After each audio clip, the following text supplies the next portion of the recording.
Eu quero compartilhar com vocês o texto de 2 Samuel, lá no capítulo 23. 2 Samuel, capítulo 23, nós vamos ler dois textos.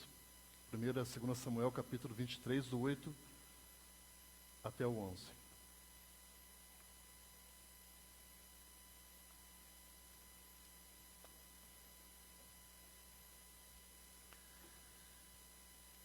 E diz assim a palavra do Senhor: Estes são os nomes dos principais guerreiros de Davi: Jabezão, um taquimonita, chefe dos 3 guerreiros principais. Numa ocasião, com uma lança, enfrentou 800 homens numa mesma batalha e os matou. Depois dele, Eleazar, filho do Auita, Dodô. Ele era um dos 3 principais guerreiros e esteve com Davi quando os filisteus se reuniram em Pas-damim para a batalha. Os israelitas recuaram, mas ele manteve a sua posição e feriu os filisteus até a sua mão ficar dormente e grudar na espada. O Senhor concedeu uma grande vitória a Israel naquele dia, e o exército voltou para onde Eleazar estava, mas somente para saquear os mortos. Depois dele, Samá, filho de Agé, de Arar. Os filisteus reuniram-se em Leí, onde havia uma plantação de lentilha. O exército de Israel fugiu dos filisteus, mas Samá tomou posição no meio da plantação, defendeu-a e derrotou os filisteus. O Senhor concedeu-lhes uma grande vitória. Agora, queridos, Romanos capítulo 12, por favor.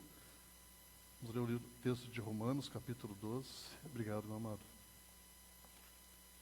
Romanos 12.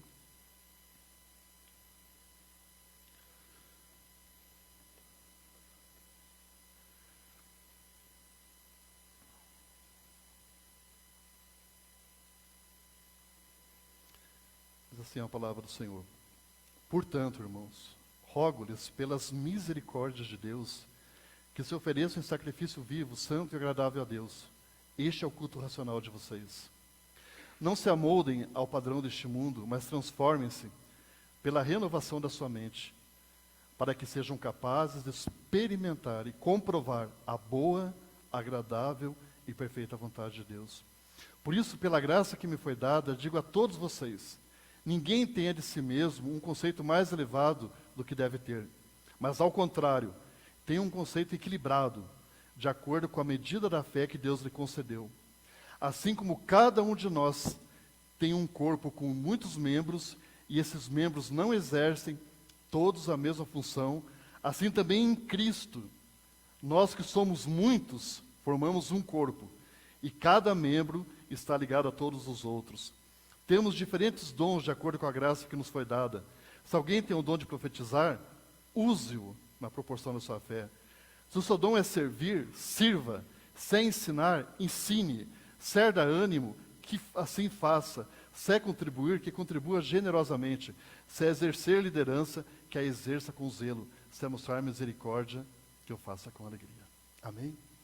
Deus, lemos a Tua palavra, Senhor. Deus, fala conosco, Senhor. Oh, Deus, abre os nossos ouvidos, nosso entendimento.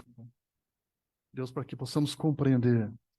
Pai, nos revela, Pai, que a Tua palavra possa arder no nosso coração, Pai. Em nome de Jesus. Amém. Amém, queridos. Leão, 2 Samuel, por favor, só para a gente permanecer lá. 2 Samuel 23. Amados, ao ler 2 Samuel 23, a primeira coisa que a gente já percebe é o sobrenatural. É o sobrenatural. Porque o que esses homens fizeram não é normalmente humano, não é de uma capacidade humana, mas sim algo sobrenatural. E, amados, é interessante, ao todo são 37 valentes de Davi, mas eu peguei esse pequeno texto, os 3 primeiros apenas, por uma questão simples. Esses homens, o que acontece com eles? Eles estão numa determinada situação, há uma dificuldade, há uma batalha, e todos recuam. Mas esses homens permanecem. Eles permanecem. É interessante que tanto Samar, depois, quanto Eleazar, diz assim, eles tomaram posição. Eles se posicionaram.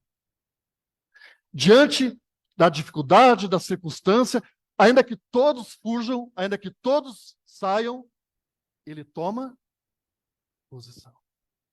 Ele se posiciona. Eles ficam ali.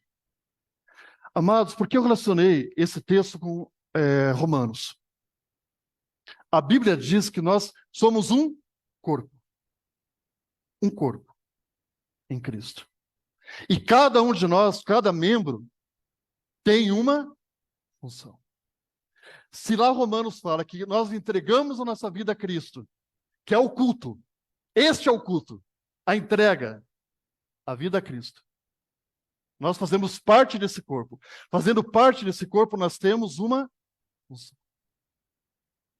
Nós temos um dom. E é interessante que Paulo fala, se o teu dom é esse, faça. Se o teu dom é esse, exerça. Né? Se Deus te deu e é de graça, não é seu, exerça. Outra questão, amados.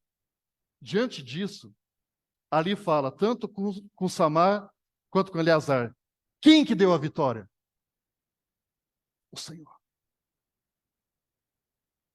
O Senhor deu a vitória.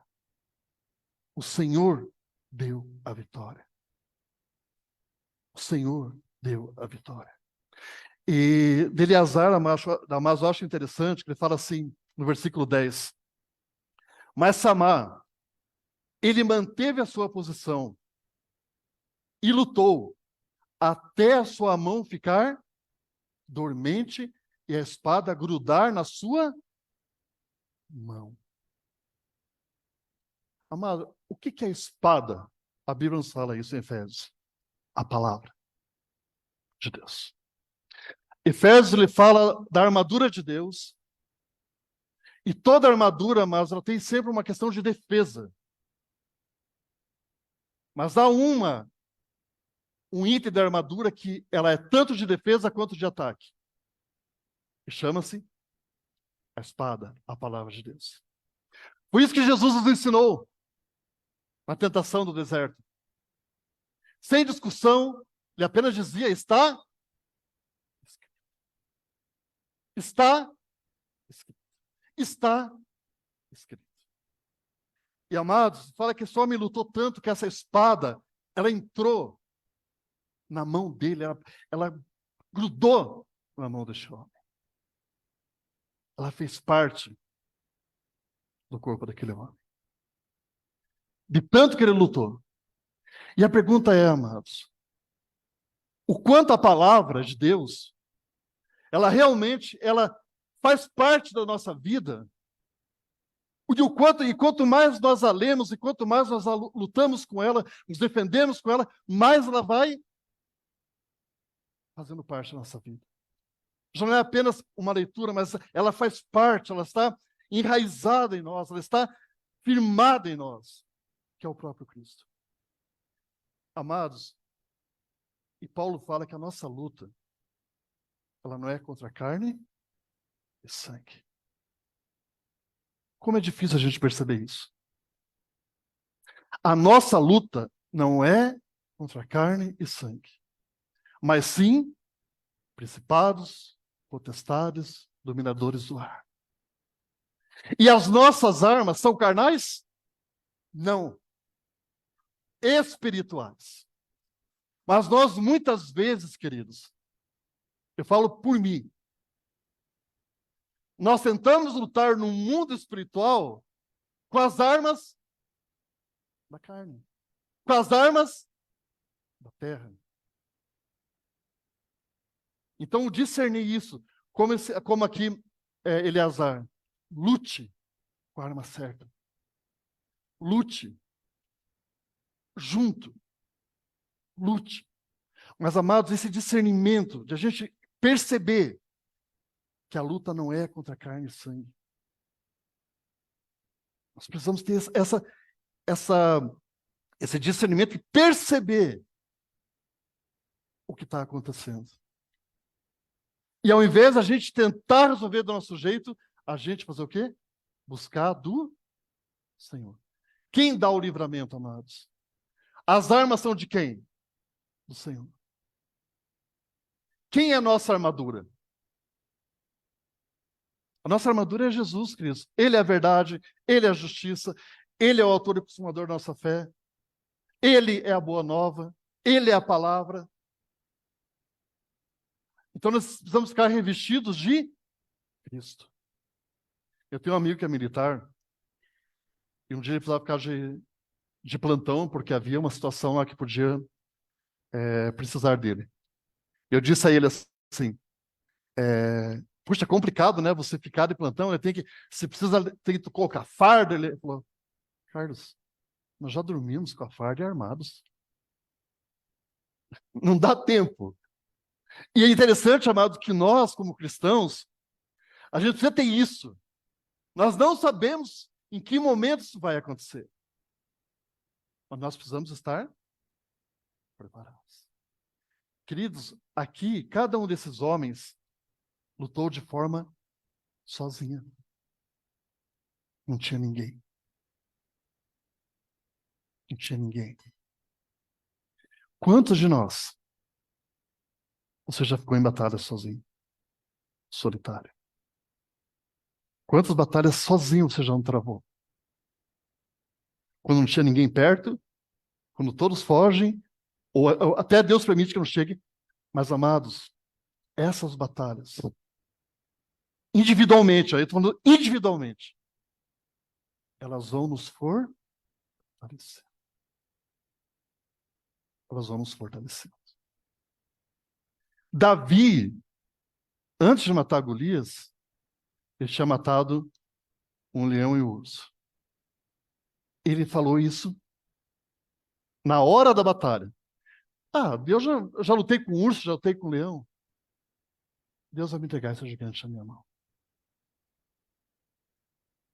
É interessante, amados, que nesses momentos de solidão, de solitude, como tantos homens de Deus tiveram, que a gente precisa ter, amados, com Deus. Aprendermos a guerrear com o Senhor.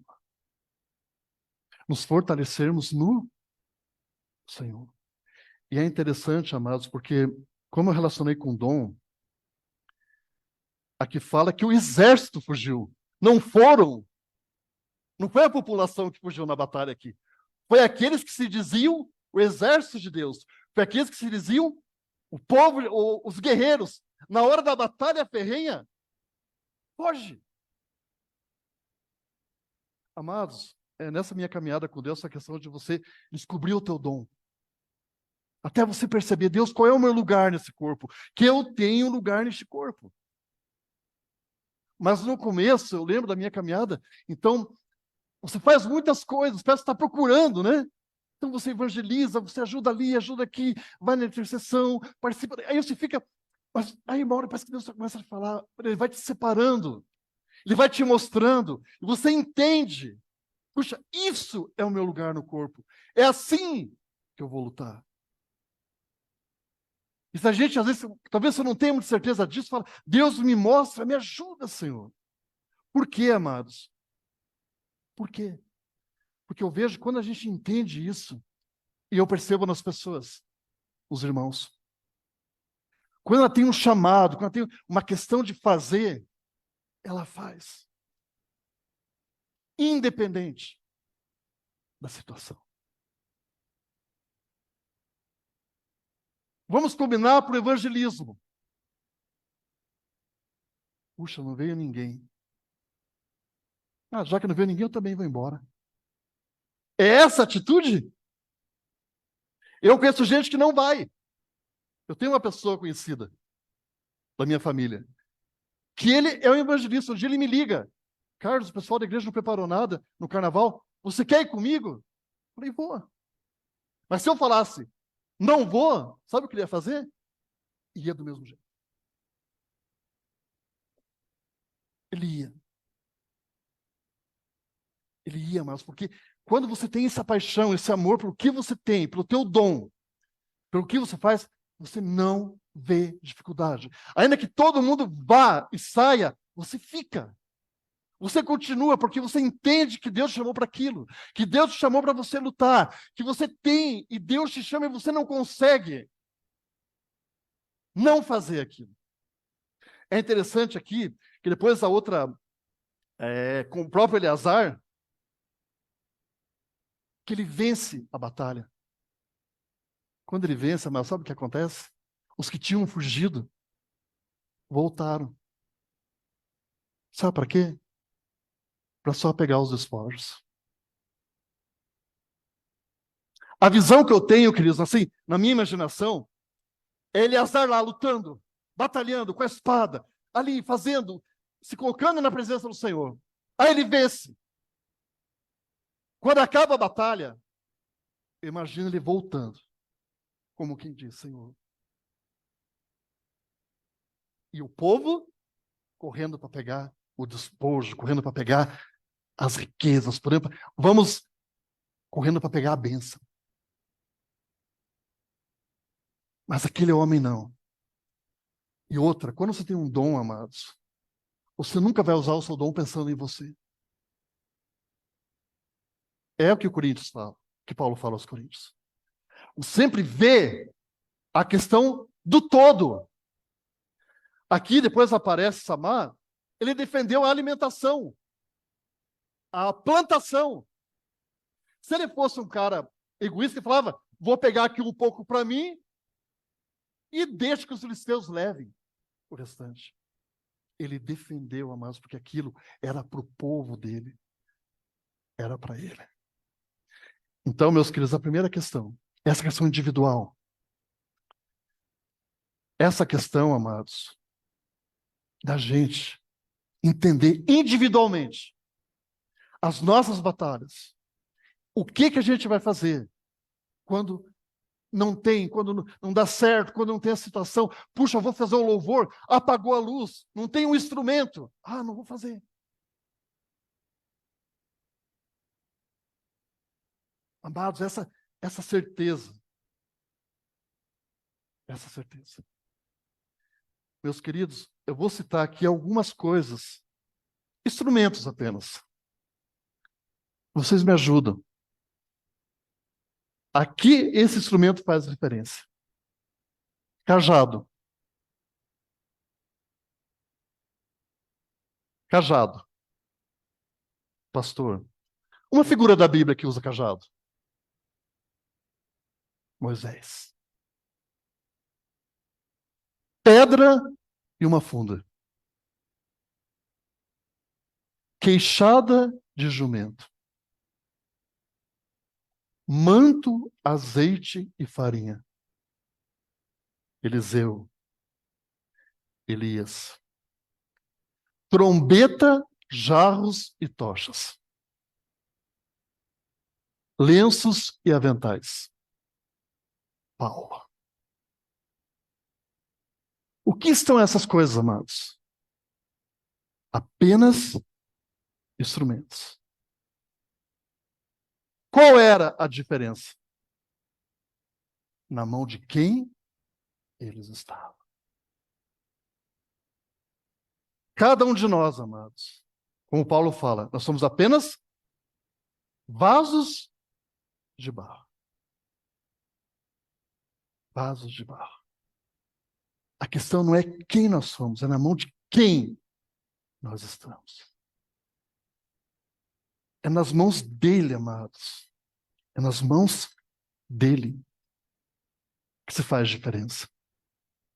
Que se faz diferença. Né? Tiago fala, Elias era um homem como eu e você, com as mesmas paixões. Mas ele orou. E por 3 anos e meio não choveu. Ele voltou a orar e choveu. Quando Pedro e João estão lá, na entrada do templo, e cura aquele homem, Pedro para e fala, que vocês estão olhando para nós? Vocês acham que foi a nossa santidade? Vocês acham que foi por causa de nós que esse homem levantou? Ou quando está Barnabé e Paulo, quando queriam sacrificar para eles, e Paulo tem que levantar e falar: parem com isso. Nós somos homens como qualquer um de vocês.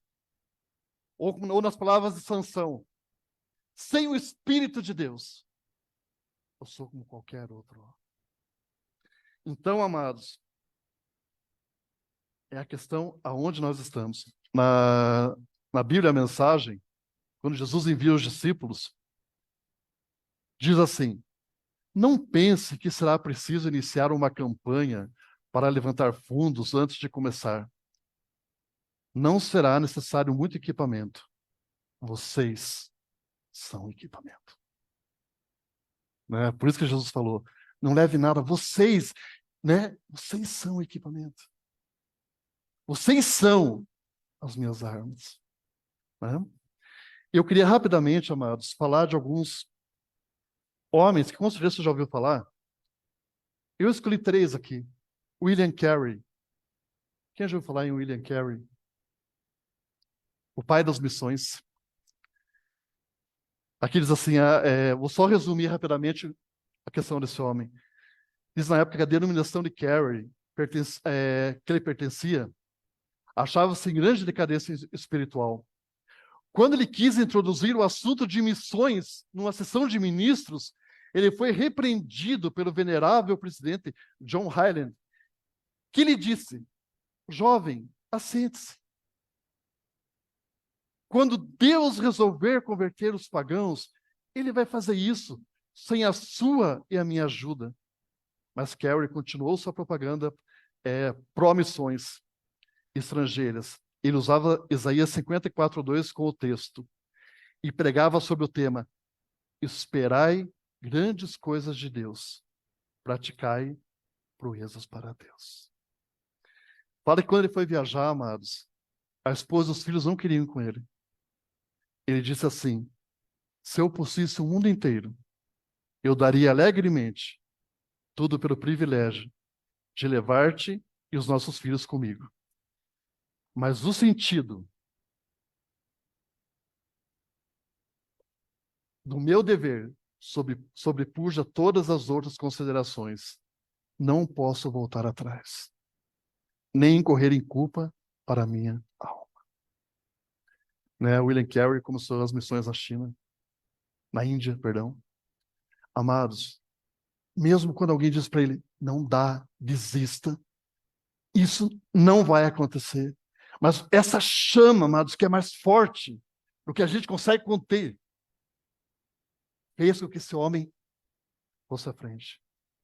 John Wesley. John Wesley, a fé que John tinha, separava numa fé bíblica correta, mas ele compreendeu que se essa doutrina não se tratava apenas de uma bela teoria e filosofia, era antes um estilo de vida, embasados em valores e práticas missionárias, que implicava em santidade, amor ao próximo e compaixão. Ela se refletiu em suas ações de cidadania, justiça e fé e defesa. Embora muitas vezes sofresse perseguições e provações, ainda assim o Senhor o honrou, trazendo multidões que se reuniam para ouvi-lo. E por mais que a igreja lhe fechasse as portas, tentando calar sua voz, Deus lhe dava estratégias para alcançar almas. Certa vez, John Wesley foi proibido de pregar na igreja, onde seu pai pastoreou durante anos. Ele usou o túmulo do seu pai, situado no pátio externo da igreja, como púlpito, pregando para uma pequena multidão que se reuniu ao redor. Durante 54 anos de ministério, o metodismo deu um salto de 4 pessoas para 132 mil. Amados, é impressionante como o Espírito move, e é o mesmo Espírito, essa chama, que é algo tão forte, amados, que você não consegue conter.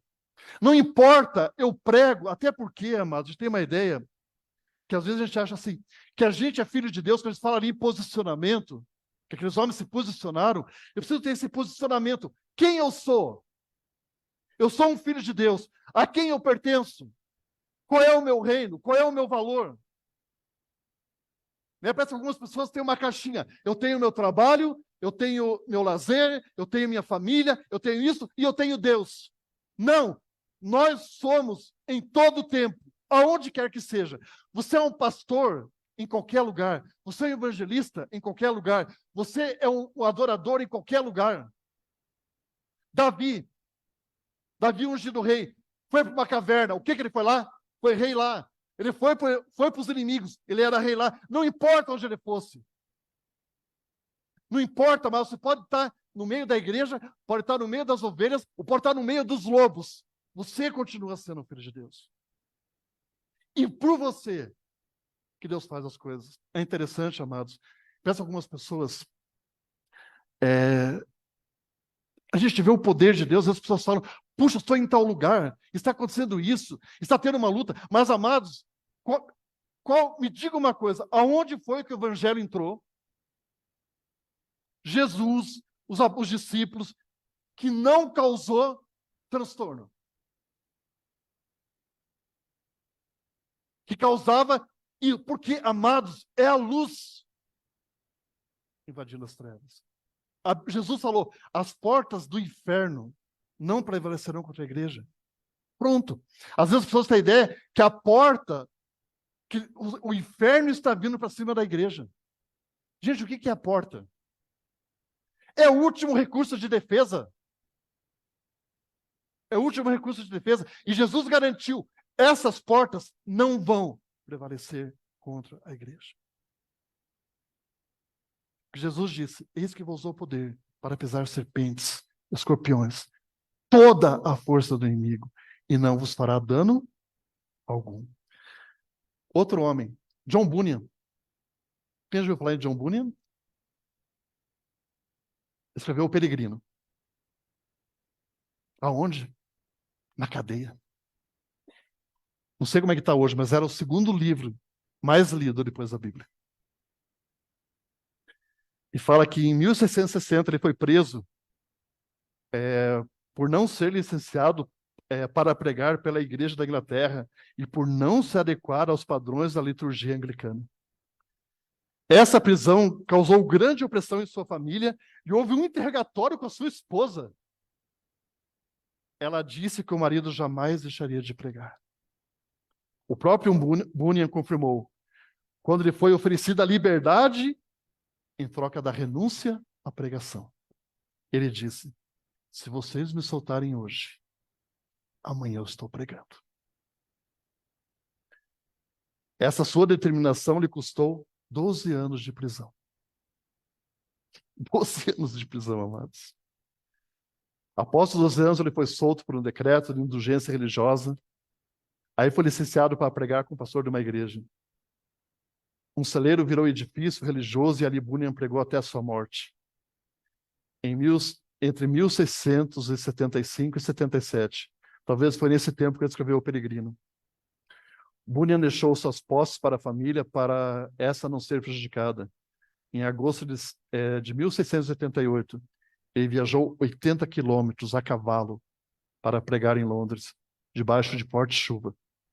Ali contraiu febre e viajou para a Pátria Celestial aos 60 anos de idade. Seu último sermão foi em 19 de agosto, baseado em João 1,13. E suas últimas palavras de púlpito foram: vivam como filhos de Deus, para que possam olhar o seu Pai com segurança. Mais um dia. Vivam como filhos de Deus, para que possam olhar a seu Pai no rosto com segurança. Mais um dia. Eu queria falar sobre mais um desses homens de fé, o Ivanildo. Quem já ouviu falar no Ivanildo? Vocês não conhecem o Ivanildo, gente? É sério. Vocês não conhecem o Ivanildo? Queridos, Ivanildo, quando eu estava na igreja, na quadrangular ainda, nós tínhamos a escola bíblica. O Ivanildo, nossa escola começava às 8 da manhã. O Ivanildo chegava às 7. Para quê? No sábado, tinha um culto dos jovens, e normalmente as salas ficavam todas bagunçadas. O Ivanildo chegava 1 hora antes. Para quê? Para arrumar a sala. Quando nós chegávamos para dar aula, estava tudo arrumado. Tudo apenas para você dar aula. O Ivanildo, amados, quando não tinha um pano para limpar as cadeiras, ele usava papel para limpar a mão, ou papel higiênico. E um dia eu cheguei mais cedo. Nas salas tinha uma espécie de uma forração. O Ivanildo estava juntando o lixo com a mão. Pedacinhos de papéis estava ali no chão. Eu falei, Ivanildo, deixa. Ele falou, não, Carlos. Eu vou deixar bem arrumado. Ele ia para a igreja, ele tinha um Fusca amarelo, e quando eu chegava, que eu descia do ônibus, que eu via andando, estava lá o Fusca dele. E roubaram o Fusca do Ivanildo. Mas no outro domingo, amados, 7 horas da manhã, eu estava lá, fazendo as mesmas coisas. Sem reclamar. Nunca eu cheguei na sala, mas eu falei, puxa, Carlos, que bagunça que esse pessoal deixou. Ele arrumava. Ele fazia. Quando roubaram o carro dele, nenhuma murmuração, nenhuma reclamação. Por isso, mas eu coloquei o Ivanildo aqui, que eu considero ele e tantas outras pessoas, amados, que quando eu olho, aparentemente parece que não são guerreiros, não parecem com Eleazar ou com Samar, mas o mundo espiritual eu vejo eles assim. Eu vejo eles assim. E queridos, é interessante, mas o porquê, mas a gente entender essa questão da gente batalhar sozinho, aprender a guerrear sozinho, ser forte. O Senhor vai nos ensinando, vai nos dando força, vai nos capacitando. A gente vai aprendendo, a gente não desiste, a gente está ali. Por que isso é importante, amados? Que a Bíblia aqui, o texto 2 Samuel, fala o seguinte: durante a colheita, 3 chefes do batalhão dos 30 foram encontrar Davi na caverna de Adulão, enquanto um grupo de filisteus acampava no vale de Refaim. Estando Davi nessa fortaleza, o destacamento filisteu em Belém. Davi expressou esse forte desejo: quem me dera que me trouxessem água da cisterna da porta de Belém. Então aqueles 3 atravessaram o acampamento filisteu, tiraram a água da cisterna e trouxeram a Davi. Amados, por que nos reunimos na igreja? Por que nos reunimos no grupo de oração, na escola bíblica, nos encontros, na célula? Qual é a grande finalidade da igreja como um corpo? Agora pensem, amados, aqueles 3 homens, sozinhos. Quando eu digo sozinhos, não estou dizendo que estavam com Deus, mas só eles. Olhe o estrago que esses 3 faziam no mundo.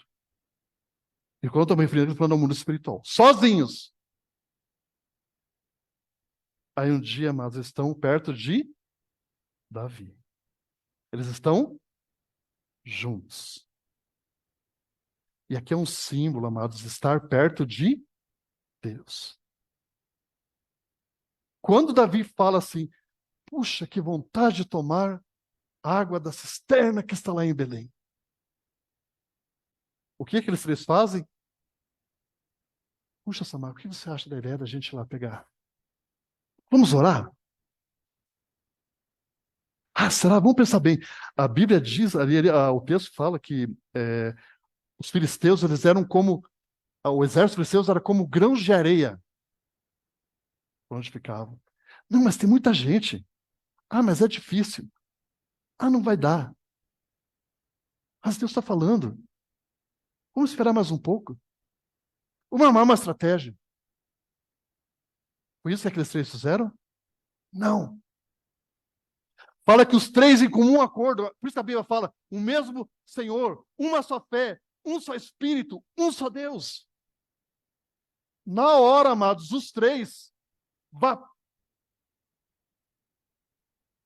Entraram lá no meio do arraial filisteu.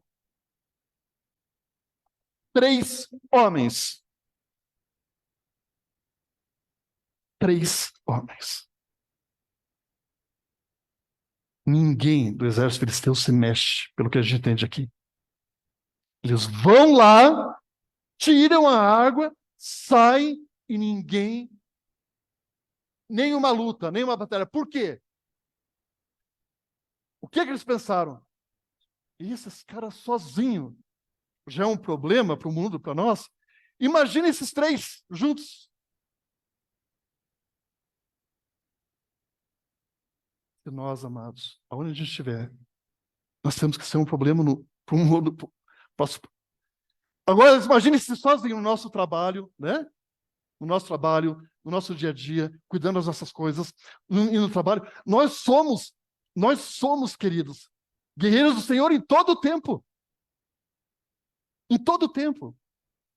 Se a gente, eu falo para vocês, nós somos apenas um cajado, nós somos apenas um manto, nós somos apenas... A questão é na mão de quem nós estamos.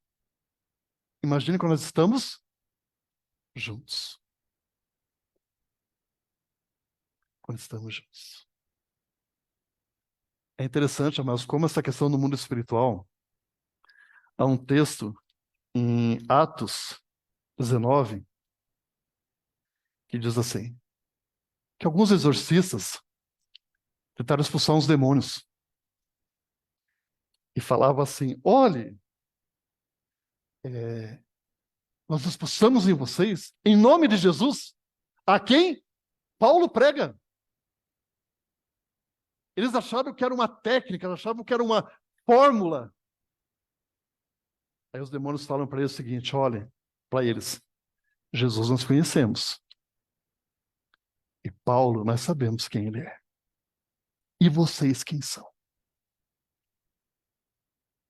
Já pensaram nisso, amados? No reino espiritual. Por causa de Jesus, aqueles demônios falaram, nós conhecemos Jesus e nós sabemos muito bem quem é esse tal de Paulo. E vocês? Por quê? Não estavam ligados com Cristo. Achavam que era uma fórmula, achavam que era um meio. Mas no mundo, por isso que eu digo, mas no mundo espiritual, isso é muito sério. Isso é muito sério. Né? Nós não podemos esquecer disso. Então, amados, se cada um de nós separados, nas nossas batalhas diárias, todo dia nós temos uma batalha. Nós já fazemos diferença neste mundo, porque Jesus falou, nós somos o sal dessa terra, nós somos a luz deste mundo. Imagine quando estamos juntos. Quando estamos juntos, amados. E é interessante que você precisa estar perto de Deus. Perto de Deus. E há 2 imagens que eu gosto muito, queridos. A primeira delas é quando fala que lá no deserto tinha uma tenda chamada Tenda do Encontro. Que Moisés ia para lá, aí dizia, o texto fala que a nuvem descia, cada um ficava na sua tenda, e o Senhor conversava com Moisés como quem fala com um amigo. O texto fala, amados, que quando tudo acabava, ali assim, Moisés saía da tenda, cada um ia para sua tenda, a nuvem subia, havia um rapazinho que ficava lá. Vocês lembram quem era? Josué. Josué ficava lá, na tenda. Você pode falar assim, quando o culto acabava, quando o louvor acabava, quando a pregação, ele continuava ali. Ele continuava ali. Não tinha mais a nuvem. Moisés não estava ali. Aparentemente, parecia que Deus também não estava. Mas lá na frente, amados, quem que Deus falou que vai ser o substituto de Moisés? Josué. Está perto de Deus. Está muito próximo a Deus. Outra imagem, mas que eu acho muito bonita. Samuel, pequeno ainda. O texto relata, até vou ler aqui para vocês rapidinho, diz assim: o menino está em 1 Samuel 3:1-3. O menino Samuel ministrava perante o Senhor sobre a direção de Eli. Algumas traduções falam o seguinte: Samuel servia quem? Ao Senhor na presença de Eli, que era o sumo sacerdote. Ele servia quem? O Senhor. Na presença do sumo sacerdote. Naqueles dias, raramente o Senhor falava, e as visões não eram frequentes. Certa noite, Eli, cujos olhos estavam ficando tão fracos que já não conseguia mais enxergar, estava deitado em seu lugar de costume. Lugar de costume. Ele estava no seu lugar de costume. Ele já estava lá, amados, o sumo sacerdote. Aquela liturgia já estava ali. Ele já estava acostumado com aquilo. Nós, às vezes, nos acostumamos. Mas olha só, a lâmpada de Deus ainda não havia apagado. E onde que Samuel estava? Deitado onde? No santuário do Senhor. Santo dos Santos. Onde se encontrava o quê? A Arca de Deus. Que era o símbolo da presença de Deus. Quem entrava no Santo dos Santos? O sumo sacerdote. Quando? Uma vez por ano. Aonde que Samuel estava? Dormindo ao lado da arca. Dentro dos santos dos santos. O que acontece quando a gente faz isso, amados? Não tem como. Você começa a ouvir a voz de Deus. Não tem como. O Senhor começou a falar com Samuel. Então, essa intimidade de estarmos com o Senhor. Muito perto. Como aqueles 3 homens estavam perto de Davi. A ponto de a gente ouvir qual é a vontade do Senhor, qual é o desejo do Senhor. Queridos, então, que Deus realmente nos use, né? De forma individual, aonde a gente for, aonde a gente estiver. Não importa se é num passeio, não importa se é no trabalho, não importa.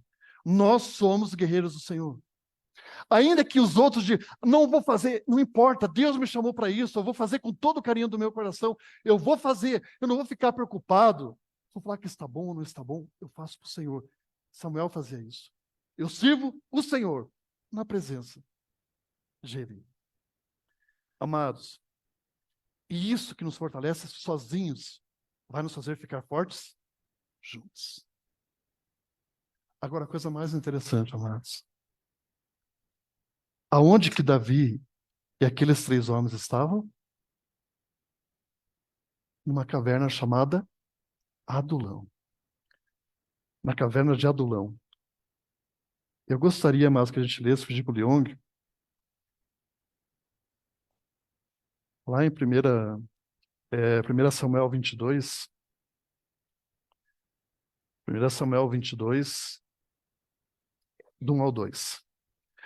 Que a gente olha, amados, e lê, e a gente imagina, esses homens eram treinados, esses homens eram capacitados, eles treinaram, eles eram capazes, eles eram corajosos, eles não tinham medo de nada, eles não tinham nenhum problema, né? Quando a escritura falou, não tinham nada, né? Não passaram por dificuldades, não passaram por trauma. Não, esses caras eram perfeitos.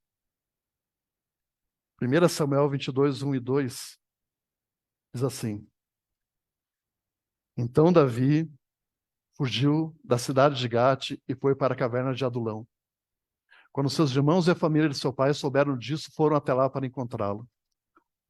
Também juntaram-se a ele o quê? Todos os que estavam como?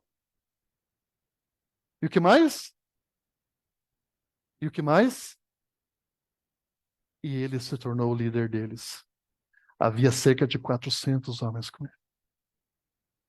Amados, ainda que Deus use muito a minha vida, que Deus use muito a sua vida, ainda que Deus use muita gente como grupo, como igreja, nós vamos ter uma coisa na nossa mente. Nós precisamos sempre voltar para Adulão. Voltar lá para Adulão, para ver quem que nós éramos. Endividados? Sim. Né? Desgostosos da vida, alguns. E olha o que Deus nos transformou, amados. Naqueles guerreiros, corajosos, fortes, que não tinham medo. Estavam lá numa caverna, agora não. Pode vir o exército, pode vir quem for. Toma posição, se coloca. Deus me chamou para isso, eu sou um filho de Deus, eu estou aqui, Deus me capacitou, me deu um dom, eu vou usar esse dom. É o que Paulo fala em Romanos, exerça, faça. Se é ensinar, ensine. Se é encorajar, encoraje, faça isso, faça.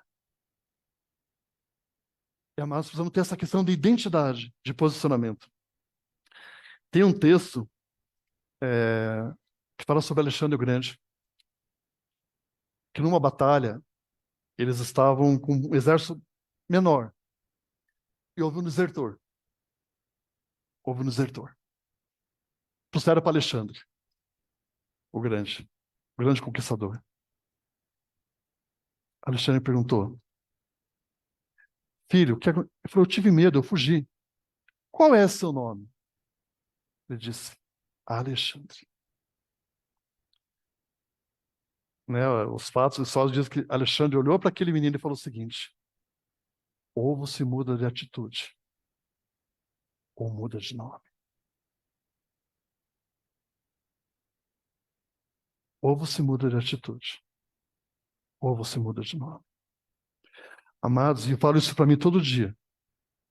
Se eu declaro que eu sou um filho de Deus, que eu sou desse reino, que eu entreguei, como Romanos fala, se eu entreguei a minha vida como sacrifício vivo a Cristo, santo e agradável, e fala, não se conforme com as coisas, mas né, o reino que eu defendo, os valores que eu defendo, eu preciso fazer com que alguém olhe, né, e deixar que Deus faça isso e falar. Né?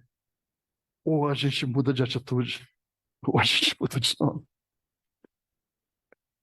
Ou a gente se comporta como um filho de Deus, do reino de Deus, com os parâmetros de Deus, ou a gente muda de nome. Então, amados, nessa noite, para mim, para você, entender essa fragilidade, que, né, da onde nós viemos, queridos. Nós não somos, eu fico impressionado com o Papai do Céu, dele fazer isso com a gente, né? Nós fazemos, eu acho tão bonito, quando em Atos 15 há o concílio em Jerusalém, e aí Tiago fala a seguinte frase, pareceu bem a nós e ao Espírito Santo. Né?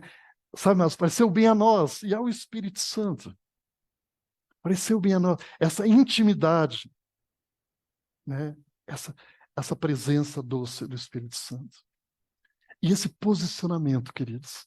Talvez algumas pessoas estão aqui, não sei, e você fica, será que eu sirvo realmente Deus? Será que eu entrego a minha vida a Cristo? Será que eu faço isso? Eu preciso tomar uma posição, amados. Né? Não tem como. Com Cristo não existe o meio termo. Apocalipse fala isso. Não adianta você ser morno. Ou você é frio, ou você é quente.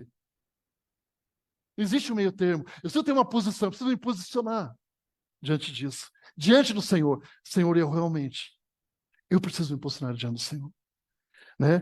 Talvez dentro da igreja nós está começando, e você, né, ainda está, se posiciona e fala, Senhor, eu sei que eu sou teu filho. Eu sei que o Senhor me salvou. Eu sei que eu faço parte desse corpo. Eu sei, Senhor, que o Senhor tem algo para mim. E que eu sou importante. Né? Eu sou importante. E Paulo fala, ninguém pode dizer para o outro, eu não preciso de você. Você já viram, mas a sua mão reclamando? Puxa, hoje eu trabalhei o dia todo. Fiz um monte de coisa. Fiz um monte de coisa. Você escuta a sua mão reclamando? Você escuta o seu pé reclamando? Puxa, olha, o dia inteiro te levando para cima e para baixo, hein? Olha só. Se não é por mim, eu queria ver você dirigir teu carro. Ou então o coração à noite. Esses dois ficam falando, mas ó, estão descansando agora. E eu que não paro um minuto. É assim, amados. Não, porque se Deus me chamou para ser mão, eu vou ser mão. Eu vou fazer isso com todo o carinho do meu coração. Se Deus me chamou para ser pé, eu vou ser pé. Eu vou fazer isso com todo o carinho do meu coração. Se Deus me chamou para ser coração ou para ser qualquer outra parte do corpo, eu vou fazer, porque o Senhor me colocou ali. E Ele vai me capacitar para fazer isso. E Ele vai me fortalecer. E Ele vai me dar graça. Então, amados, em resumo, nós precisamos entender que nós somos individualmente parte desse corpo. Mas nós fazemos parte do corpo. E que não importa, nós sempre precisamos ir lá para Adulão, lembrar da onde a gente veio, quem nós éramos, mas em quem o Senhor nos transformou. Né? João Batista, quando perguntaram para ele, você é o Cristo? Não. Quem é você? Eu sou aquilo que Deus falou que eu sou. Eu sou a voz que clama no deserto. Né? Jesus é batizado e vem uma voz do céu dizendo, tu és meu filho amado, em quem me compraz. Satanás aí, se tu és o filho de Deus, Jesus fala, nem só de pão viverá o homem, mas de toda a palavra que eu ouvi é que eu sou o filho do Pai. Ele se agrada em mim. Pronto. Amém. Curva sua cabeça por um minuto. Querido Deus, eu te dou graças porque ouvimos a tua palavra. E, Senhor, eu peço pela minha vida, pela vida dos meus amados, Deus, que nós lemos esses fatos bíblicos e esse mesmo Espírito, Pai, é o mesmo Espírito que está em nós hoje. Pai, que nós possamos entender que fazemos parte desse corpo. Somos remidos e lavados pelo teu sangue. Pai, que a tua bondade, a tua misericórdia nos alcançou. E por isso, Pai, nos capacita. Usa as nossas vidas, Pai, para a tua glória. Pai, como nós lemos aqui, nós somos apenas, Pai, um instrumento, nós somos apenas, muitas vezes, um cajado, Pai, mas não é quem nós somos, é na mão de quem nós estamos. E, Pai, nós queremos realmente, Pai, entregar nossa vida aos seus cuidados. Deus nos abençoe individualmente, cada um no seu trabalho, na sua vida, na sua família. Nos abençoa, Pai, como igreja, como corpo. Deus, e que a tua graça, que nos basta, como Paulo pôde declarar, que tudo que ele realizou não foi ele, mas a graça de Deus que nele habitava. Senhor, eu te agradeço, em nome de Jesus. Amém.